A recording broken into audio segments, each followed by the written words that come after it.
Again, good morning, everyone. Good morning.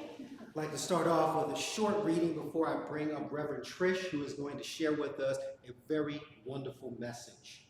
A message that talks about that journey, that spiritual journey that each one of us are on in order to grow and develop ourselves. And this reading comes from the Holmes Reader on practical wisdom, where Holmes says, "The Spirit of God is an undivided and indivisible wholeness. It fills all time with its presence and all space with the activity of its thought. Everyone is an incarnation of God, a unique incarnation, all rooted in the one life. Your endeavor then is not so much to find God as it is to realize God's presence and to understand that this presence is always with you. Nothing can be nearer to you than that which is the very essence of your being. Your outward search accumulates in the greatest of all possible discoveries, which is finding God at the center of your own being. Life flows up within you." So momentarily, Reverend Trish is going to take us on that journey that speaks to our own personal spiritual journey. And while we're doing that, I want you to think of some stories that you've heard before in your life. You've heard these stories, you've seen them on TV. I'm going to mention Star Wars first. A beautiful journey about a young person discovering their inner power and using it, their force. You've heard the stories such as Alice in Wonderland. I thought the story was about LSD use, but it's also about... But apparently it's also about your journey as well. And all of the Greek mythologies that you may have heard, that you may have read. One of my favorite ones as a kid was Clash of the Titans, where the young person went on a journey, searching and getting these magical items, a magical cloak and a flying horse so they can complete their journey. And there's magic that we face, that we receive in our lives every single day. And one of the best of all, one of the most wonderful stories of all, right here from America, The Great Wizard of Oz. But I won't spoil that. I'd like to bring up Reverend Trish.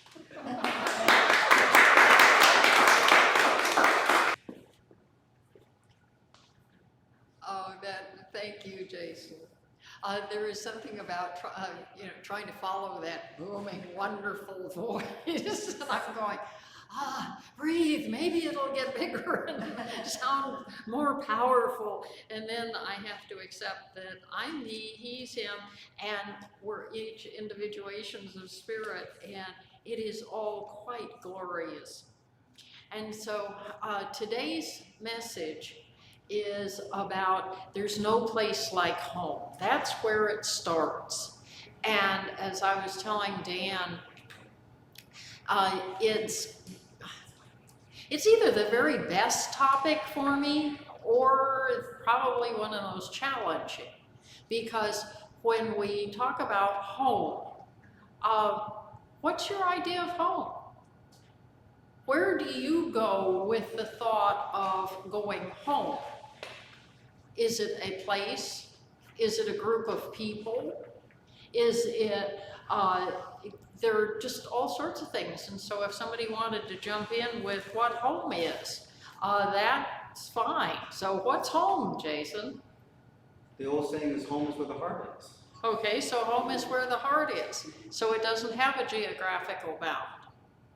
That was one of the things that I was, back many years ago, people were born in a community and they remained in that community. And if they left that community for any reason, they would go home every so often. And it not only was a physical place, but it was a place in which there was a sense of belonging. There was a sense of safety. There was a sense of, I can be who I am naturally, and it's okay. But not everybody came from a household like that. Not everyone came from a totally accepting household. Because and then there was the migration of people away from those small enclaves. And so then we became more mobile and we lost that geographic sense. Some people still have it very definitely. And I'm in a way envious of people who have that geographic sense or have that communal sense, because my story is not one of those that has that. I know that wherever I am, that's home. I know that where the people I love happen to be gathering, it might be a temporary gathering, but that's home. But the important one is wherever I am, I know that this inside me is home. And in trying to awaken that in some people who are feeling very lost, as Jason said, where the heart is, well, maybe they don't have a heart connection. And so they keep looking outside for what they feel is missing inside. And they, the LSD thing, the possibilities for what else, how else, where else might they find something outside to fill the void. And that desire to fill the void is what carries us into what's called a hero's journey. And that is that we go out looking, seeking, and the initial motivation in it is the discomfort of a given situation. Going through what we have with the pandemic, a lot of what we thought was ease and ability to make decisions and have things that are predictable and all those, okay, they're not there. The world has changed. And so very often we lurch onto a hero's journey because of discomfort. There's a dissatisfaction that is present here, so I sense that there's something to go to, something to go after. So when we're looking at that, then we can look at other great teachers throughout history. The Buddha sensed that there was something greater than his luxury. And most people would say, well, hey, if you've got all that luxury, why would you want to go off in another direction? But inside him, he knew, he sensed that that was not a complete picture. And so he insisted, and he actually coerced some employees to take him out disguised so that he could get out and look at how the world was instead of his insular world. And so that launched his hero's journey. From there, he went on to look at how it is in the world. And his discoveries broke his heart, but also that heartbreak was what cast him into a further journey. Jesus, of course, is another example of a hero's journey.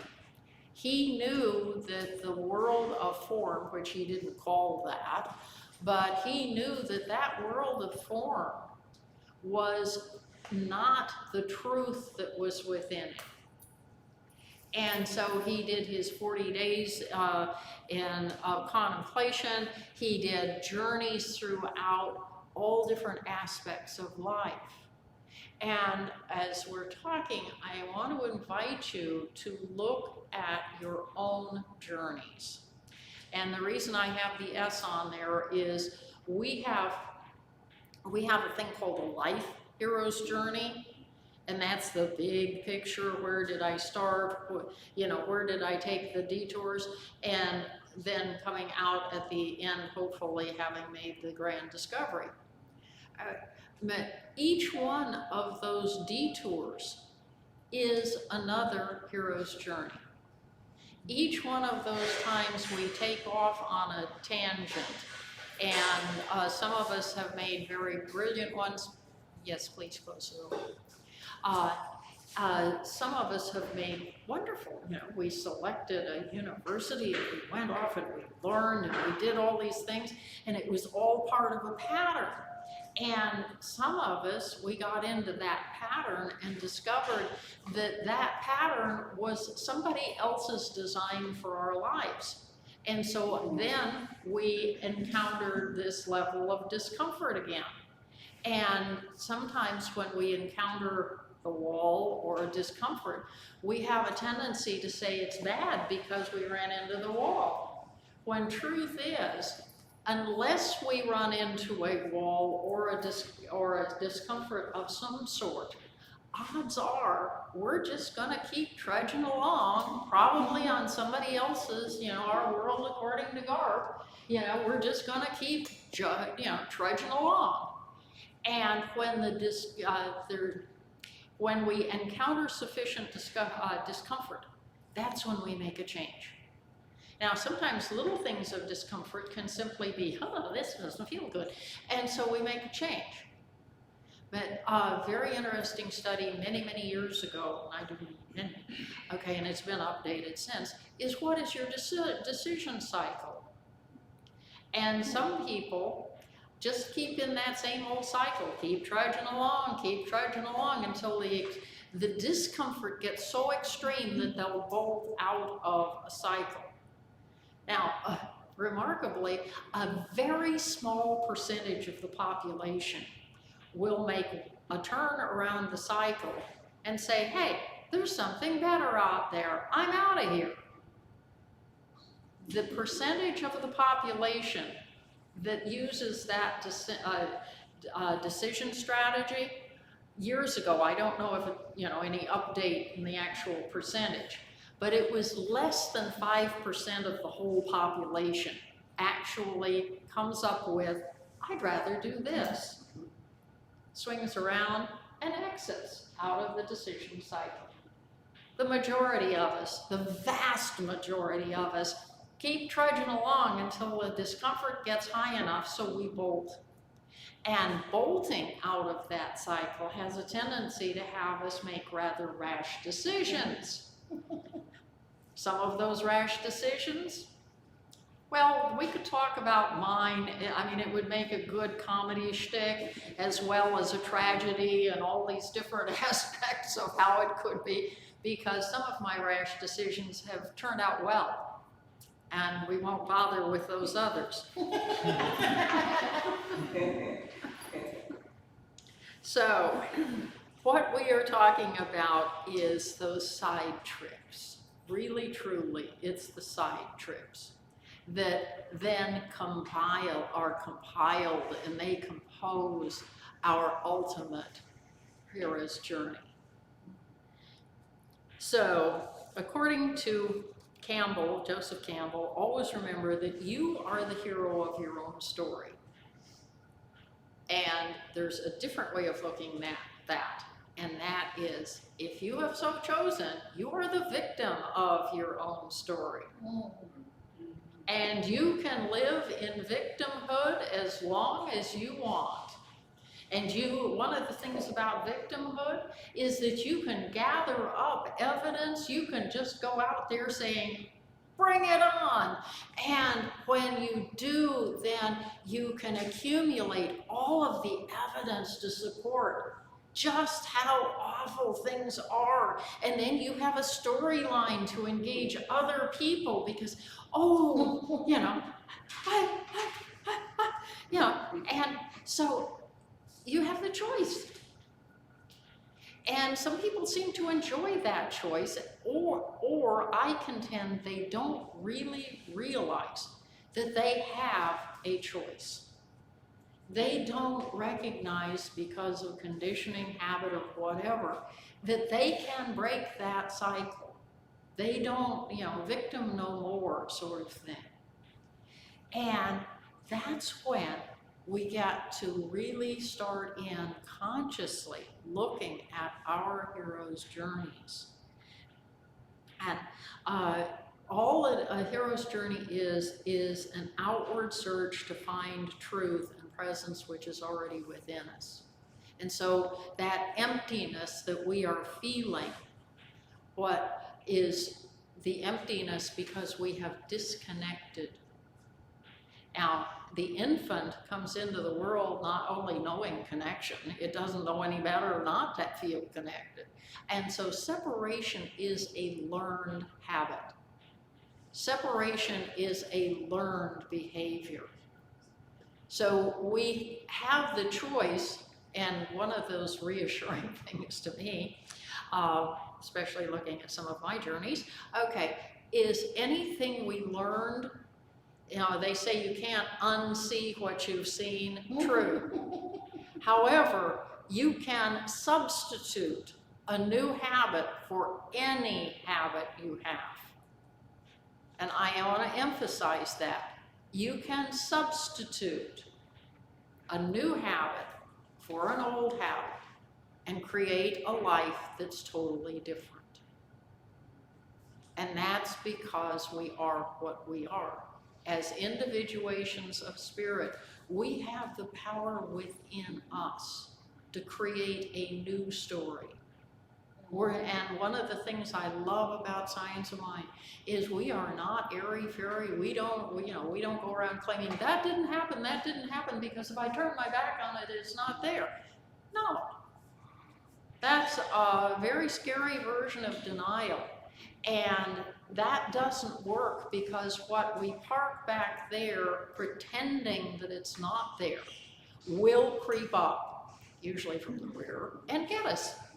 And so it's best not to present that part of your body to any. So as such, we want to say, yes, that has been in my world of experience.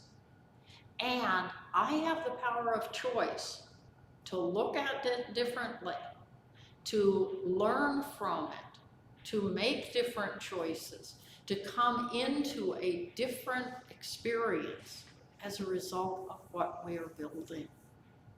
And it all comes from remembering what we are. Now, several of you as students have learned, one of those things that I emphasize is what we are incarnations of the divine. That cannot be changed. That is life essence, that is in us, it is the life force, that's what we are. And many times you'll say, or people will say, well, it's important to know who you are. No, it's important to remember what you are. That's the one that's the grounding. Because then we get to create who we are. And who we are, interestingly enough, it's an anagram. We get to create who we are by how we show up in the world. And so if you're making a decision and you look at the consequence of the decision, instead of focusing right on the decision, look at the consequence of the decision. Is that the consequence you choose? Ow. If I had thought of that earlier, I might have made some of those different decisions. Anyway, but if we look at it clearly and say, hey, that's the consequence of this decision. Is it the consequence I want to live with? Okay, so this is where we begin, looking just at the pieces of what's involved in a hero's journey. And a hero's journey is launched, it actually has 12 steps. I wonder if there's some connection with an organization that built 12 steps, but anyway. It has 12 steps within it, but they are in 3 different segments, and the segments are more important on the grand scale of talking about it. And one, it begins with initiation, it begins with starting the journey. And as Jason mentioned, Alice in Wonderland is one of those, Dorothy with the Wizard of Oz, Star Wars, all of these are based on a monomyth. And the monomyth is this great story that says there's one big pattern that we're all following, and so we launch off on it. And as I had mentioned, we launch because of discomfort.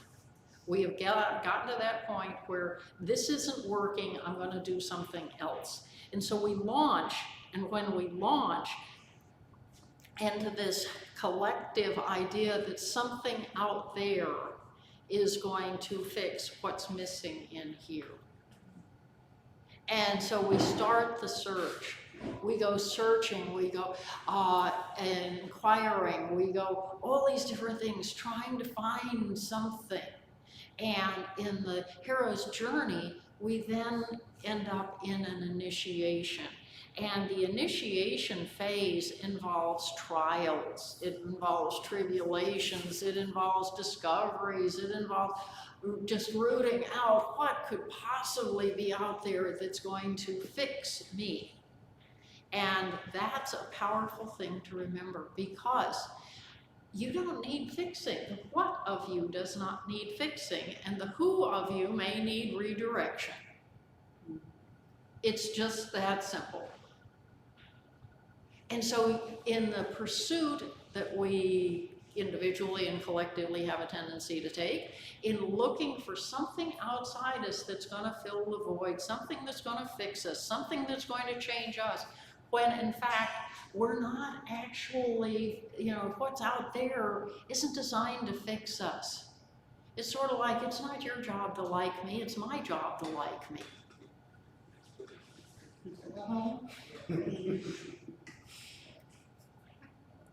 Yeah.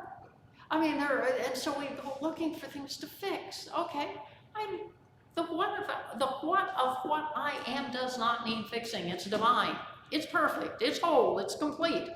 And I can behave in ways that have nothing to do with that. I can show up, how I show up. I can show up as everything absolutely the contrary of that.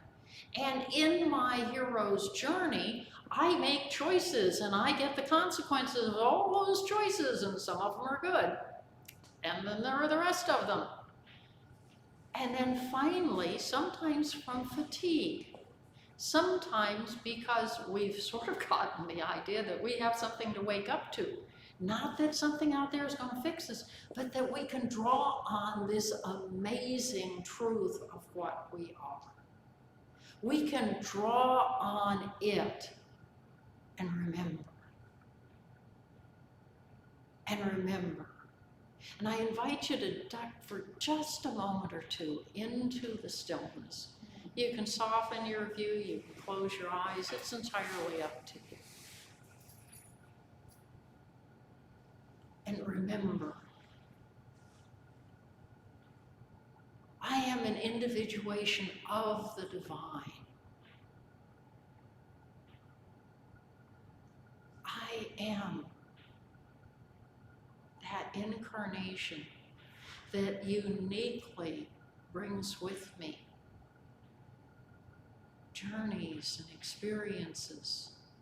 And the truth is that nothing in the world of circumstance can alter what I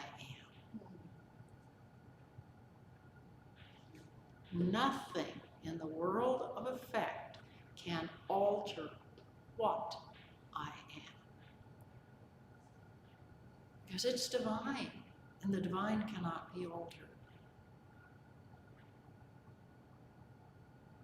And so now I invite you for just a moment in the stillness to ask that divine, how now shall I be? How now shall I be?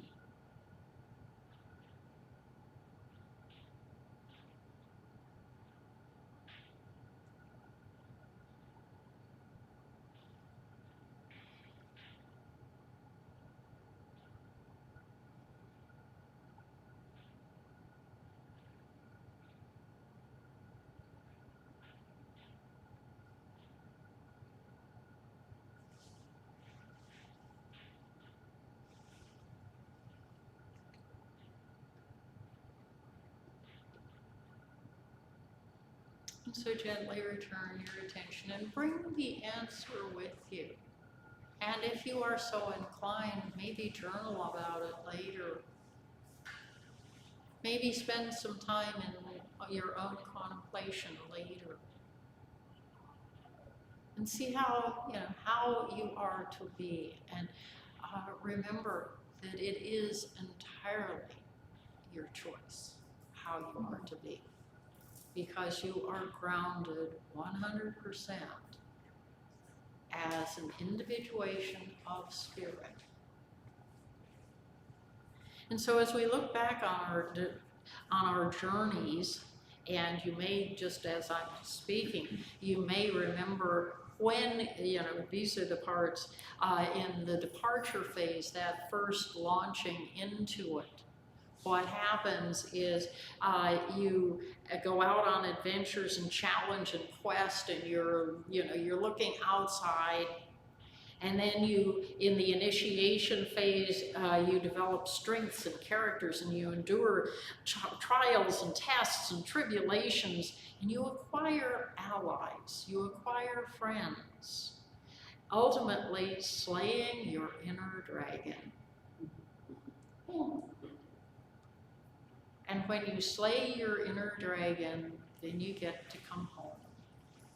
And that home is that space in which you are aligning your outside with the divine truth of your being. And what is so beautiful about that arrival is it doesn't depend on going home to a geographic place. It doesn't depend on a sense of belonging to something out there. It's the knowing, the deep knowing that you are what you are, and that you can build the outside, the who, wherever you wish, and that in that You have arrived at a place where things, when we say, my life is unfolding perfectly, it's a little affirmation. It's amazing. Once you have arrived at that place of really knowing the truth of yourself, things do. And when other stuff happens in the world of form, it happens. And that little affirmation that I was sharing with those who were setting up, cool little thing. And it sounds stupid, but it's really powerful. Right now, this is how it is. Yep. And it's so wonderfully stupid and simple, but hey, right now, this is how it is. And that opens us to a level of acceptance and resilience that says, guess what? On this firm foundation, on this knowing of what I am, I can flex, I can flow, I can change, I can evolve, I can do all of these things because I know where I'm grounded. I know what home is. Home is my spiritual essence. And in the hero's journey, it is said that the journey is not complete until the hero returns home and applies his or her newfound knowledge, skills, abilities. That getting the knowing, we can all sit there and contemplate our navels or whatever and say, aha, I have arrived, I know the truth. Okay, but until we take it and use it and apply it and support others in their discovery, we haven't really come home. The application is the proof of the homecoming. And so whether it's Dorothy's story, where she discovers, she comes in, hey, I got the room, I'm gonna please you. I'm really gonna please you because I brought back what I was sent out to get. Okay, that's pleaser, that's all about outside. And then she discovers that her wizard is a total fraud. Oh well. And then she realizes that the fairy godmother, Glinda, shows up, and Glinda says, hey, it's been in you all the time. And she says, huh? Couldn't possibly have been, or I wouldn't have been running around all in this psychedelic world. And finally she realizes that Glinda's telling her the truth, that all she has to do is click her heels and affirm. Absolutely affirm. About home. That's all she has to do, is there's no place like home. Well, there is no place like home. We each have our individual home of what we are. And so home is where the heart is. Home is where we are grounded. Home is our essence. So come home. Be home. Share it. And so it is. So it is.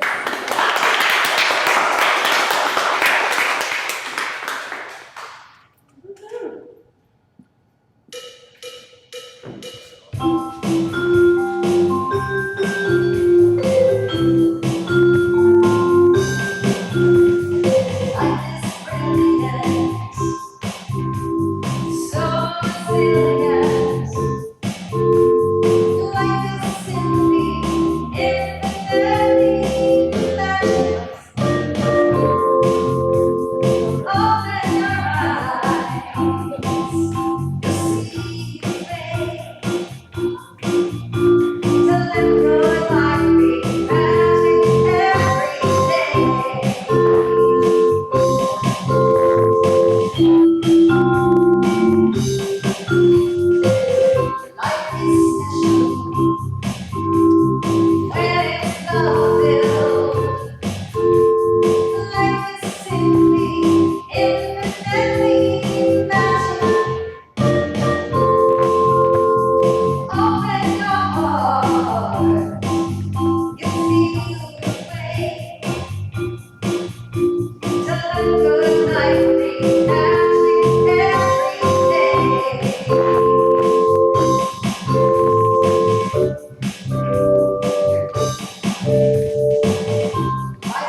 next week, Gail Renwick will be our speaker, and she'll be talking about roots and wings, and that will be on Zoom and Facebook. And just as a little piece of information so that everybody kind of up to date on, we finally learned where the problems are with our ability to do streaming from this room in this building. And as a result, we will be producing a recording which will be posted on Facebook rather than deliver something that is totally unacceptable. And we ask for the forbearance of those who are on Zoom with us because we can communicate with them and say, hey, this is what's going on, please love us and be patient. And when the Art Center updates its whole system, then we will be able to resume Facebook live streaming. But until then, we're going to relay recordings to Facebook. So if you're talking to anybody, you can always tell them, hey, you can go check us out, just not live streamed at the time. So with that, then we have a course currently going. Reverend Jackie is facilitating it. It's Tuesday evenings, and it's a great one. If you've been exposed to a lot of science of mind, it's a good refresher. If it's brand new to you, it's a good point of starting. And it's called Change Your Thinking, Change Your Life. And so that's Tuesdays at 7. If Jackie is right here, and so if you are not currently involved in the course, but I'm not seeing anybody who isn't, so one way or another. So, oh, there's one. Anyway, so she's sort of involved with a lot of teenagers. So anyway, that course, if you know anybody else that you would like to invite to it, it would be okay to bring somebody else in new on the second class of it, but that's the closing of it. And I think, other than a reminder that every weekday we have meditation online on Zoom at 8 a.m. from 8 a.m. to 8:45, so it kind of fits before a lot of work schedules start. And the other thing is today we are doing a lunch bunch right after service as soon as we can get closed up, and so the sooner that we can get closed up, the sooner we can get over. We're going to Delhi Dhaba, which is 2424, I think, Wilson Boulevard. It's just down that way. And it's kind of tucked away in a little patio area. So, and there's free street parking on Sundays in Arlington. And so speak up if you want to come with us so that we can make a reservation if we need one. Okay. Yes, question. Oh, okay. Oh, you're going. Oh, good. Show of hands. I'm going twice. No. So anyway, I think it's time for us to do our song, and then our closing song, and then our affirmation, which again will be read and follow. Okay.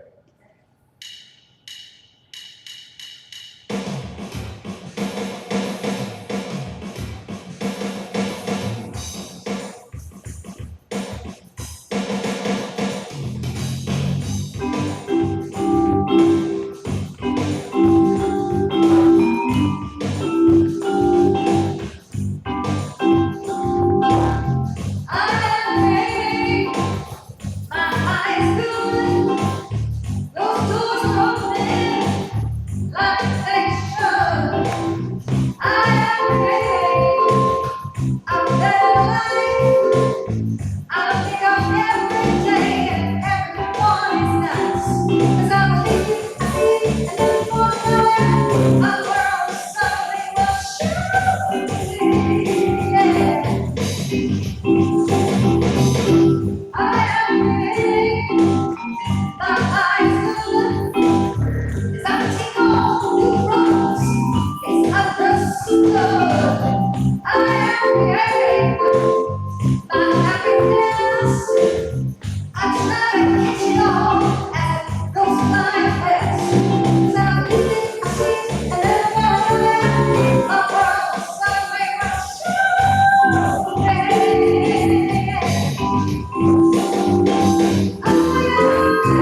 That's all about creating the who and how you're showing up. So, I am creating my highest good.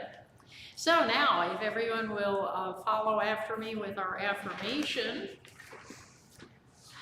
I leave this place now. I leave this place now, Knowing something better than I knew before. knowing something better than I knew before. I go forth into the world. I go forth into the world With a heart full of love. with a heart full of love And a mind full of good sense. and a mind full of good sense. I look at the world in a greater way. I look at the world in a greater way, Knowing that I have within me knowing that I have within me everything I need to create the life I desire. everything I need to create the life I desire. I give thanks for this understanding. I give thanks for this understanding, And I am grateful and I am grateful for the spirit of life that lives through me. for the spirit of life that lives through me. And so it is. And so it is.